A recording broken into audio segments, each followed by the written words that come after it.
morning, everybody. It's Everybody Love JuJu. 1-2 Talk Soups. I'm your host, JuJu. Y'all, breaking news, great news. USC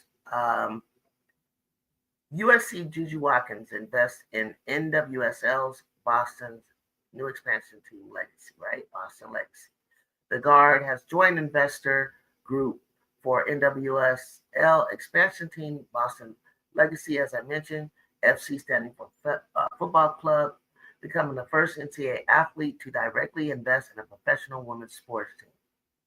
She becomes the latest to join the list of investors in the Boston Legacy that will include Indiana Fever's Aaliyah Boston, Chicago Bears quarterback Caleb Williams, Olympic gold medalist Ali Rossman, and actress Elizabeth Banks. JuJu's investment marks a groundbreaking moment for women's sports and the power of NIL. Boston Legacy owner Jennifer Epstein said, as the first college athlete to directly invest in a women's professional sports team, she's showing that today's student athletes aren't just building their own brands, they're shaping the future of the game. We're thrilled to welcome JuJu to Boston Legacy's fan club as we build momentum toward our inaugural season and our home opener March 14th, 2026.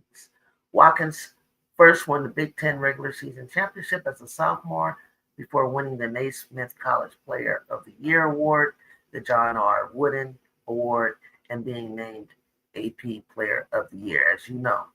Watkins is sitting out the 25-26 season for USC after she tore her ACL during the Trojans' second-round game against Mississippi State in March.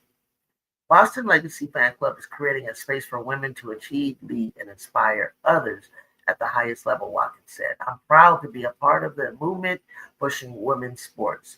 Boston will begin the NWSL play in 2026, along with a fellow expansion side, Denver Summit, as the league expands 16 teams. Y'all, this is huge. This is huge. This is the power of NIL. And this is the power of the direction of growing for women's sports. You know, what this looks like for JuJu at 20 years old is that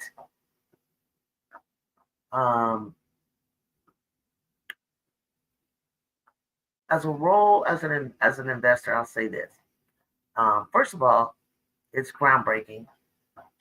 Being the first NCAA athlete to directly invest in professional women's sport. It's a milestone both for women's basketball and women's sports overall.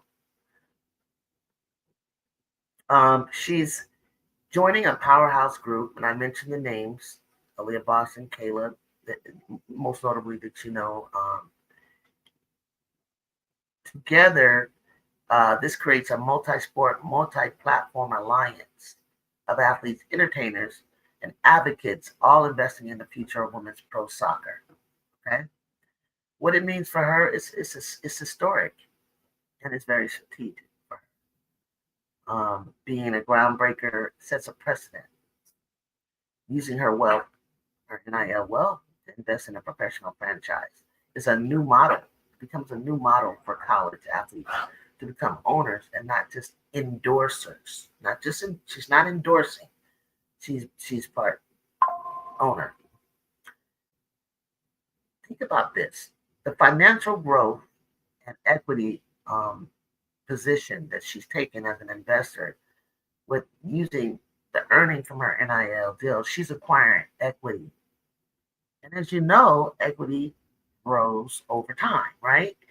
At 20, how many of us wanted to invest in just, I don't know, a stock, at 20 years old? Getting in on the groundbreaking aspect of investing, if we were blessed enough to do so at 20 years old. Just imagine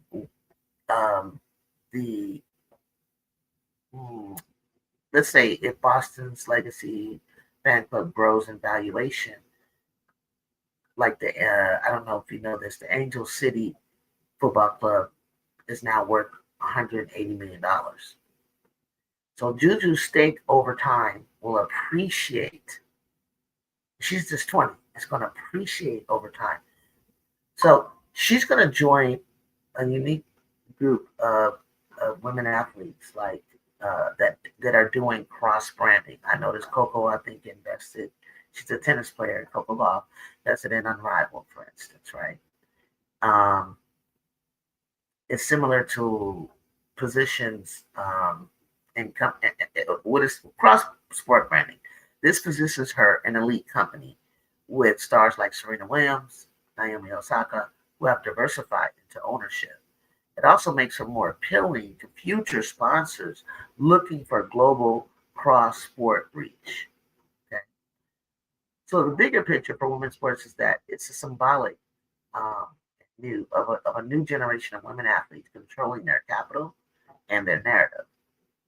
And so this summer, she was part of the fourth cohort, I remember, in Japan for the think tank. We had the likes of Don Staley, Naomi Osaka, Serena. Oh man, it was just a lot of different branded athletes, and they were actually educating them and teaching them things and coming. It's like a think tank. Sue Bird was there. I mean, she was with powerhouse athletes. Okay, JuJu Watkins from Wise of Los Angeles. Okay, and to see, I like that she was not only a part of it, and I seen her taking notes with the others, you know, building networking and things like that, being educated. And this is what came out of it. This is the first thing that I can put together in my mind that came out of it, right? Put the article up. Well, I like to do that.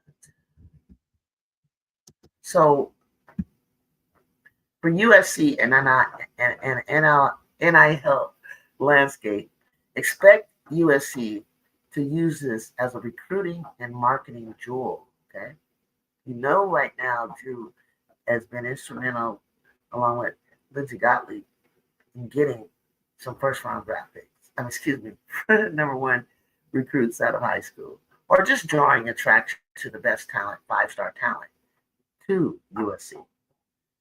And when you are introducing and yourselves to an athlete or to an agent or whoever it is nowadays we speak to, there has to be something attractive about why I not only why I should go there and how I fit, how an athlete fits there in your program and on your team, but it also has to be like, what is it in for for me?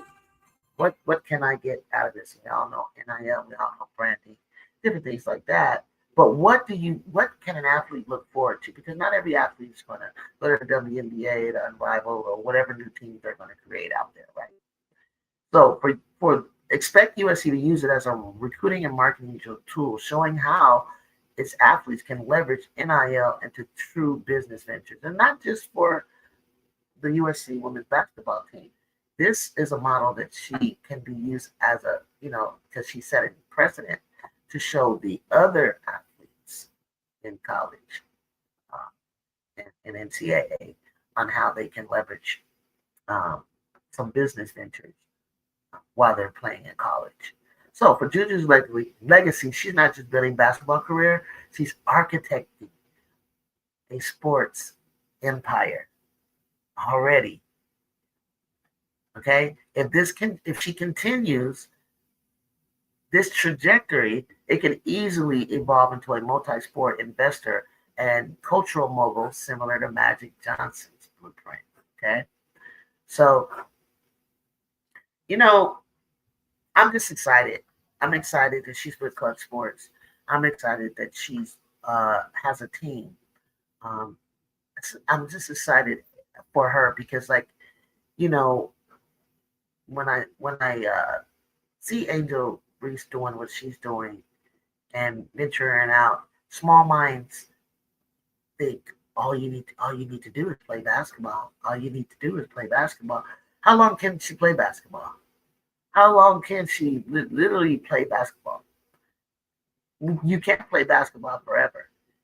And if your mind is thinking small. You're not thinking generational wealth. You're not thinking, um, I want to leave something. I want to leave the sport better than I find it. I want to be a part of. She's talked about that, being break barriers. I want to. She wants to uh, be a global superstar, right? And so everyone, we don't know all that Caitlin Clark's involved, but it's usually her being involved in something. But I don't know all the things that she touches, and I use her as an example because she's a global superstar. She's very popular across all sports. Everyone knows the name, but that's her. That's one person. You know, everyone does and should create their own lanes, strategize for their future, and create generational wealth, but also Juju being that community person that she is, and the legacy that her great grandfather and her family has laid upon her, and that's in her DNA, is like she wants to grow the sport. She wants to grow women's sports. She is a true girl's girl. So I just wanted to come on and tell you about this real quick, and also just let you know that that this is part of what my show is about. When I don't see enough coverage on her, we talk about it, but we talk about her awards, or you know different things whenever she's playing. But I want to follow this young athlete. I want to follow this young woman, and I want to for those who are interested and those who are fans, I'm gonna break any news that I can about things that she's doing, that she's involved in, and and just to continue to keep her in the forefront of NCAA women's basketball and just sports in general. But this is huge, guys. This could lead to this is very strategic. It's very historical. It's very precedent to do this with her wealth. So congratulations, JuJu Watkins.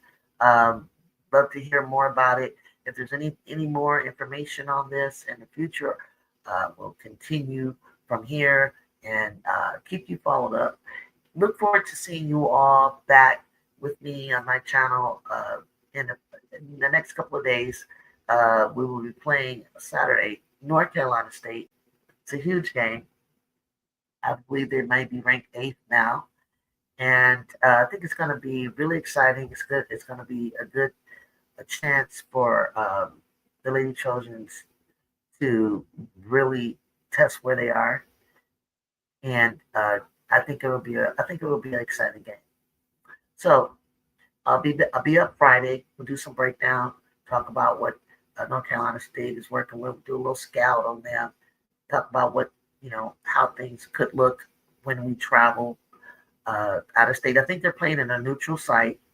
Not mistaken, it's called the Alley Invitational, and so I look forward for you all to join me probably Friday night and Saturday. So take a look at this article, if you will.